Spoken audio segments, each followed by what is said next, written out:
কোটিপতি হয়েছেন জৈন। মুম্বাইয়ের শীর্ষ ধনীদের একজন তিনি। দর্শক, কোটিপতি হতে কে না চায়? পুরো জীবন পার করে দিলেও কোটিপতি হওয়া সহজ নয়। এই যেন এক আলাউদ্দিনের চেরাগ। সেই কাজটি করেছেন ভারতের মুম্বাইয়ের জৈন। ভারতের জৈন মুম্বাইয়ের রাস্তায় 40 বছরেরও বেশি সময় ধরে ভিক্ষা করছেন। বর্তমান শহরের অন্যতম ধনী ব্যক্তি তিনি। তার সম্পত্তির পরিমাণ প্রায় 7,50,00,000 রুপি। ইকোনমিক টাইমসের প্রতিবেদন অনুসারে জৈনকে বিশ্বের সবচেয়ে ধনী ভিক্ষুক হিসেবে বিবেচনা করা হয়। তিনি মাসে 60,000 থেকে 75,000 রুপি আয় করেন।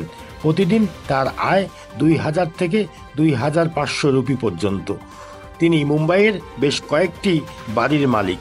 এর মধ্যে দুটি ফ্ল্যাটের মূল্য 1,40,00,000 রুপি এবং দুটি দোকান থেকে প্রতি মাসে ভাড়া পান 30,000 রুপি। তিনি এটিকে প্রয়োজন নয়, বরং এটিকে স্বাধীন পছন্দ হিসাবে দেখেন। তিনি তার আয় থেকে মন্দির এবং দাতব্য কাজে দান করে সমাজের প্রতি তার ঋণ শোধ করেন।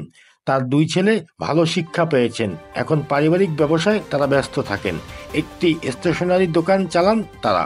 ইকোনমিক টাইমসের প্রতিবেদন অনুসারে সমাজিকালের 1.5 কোটি রুপি এবং লক্ষ্মী দাসের 1 কোটি রুপি সম্পদ রয়েছে।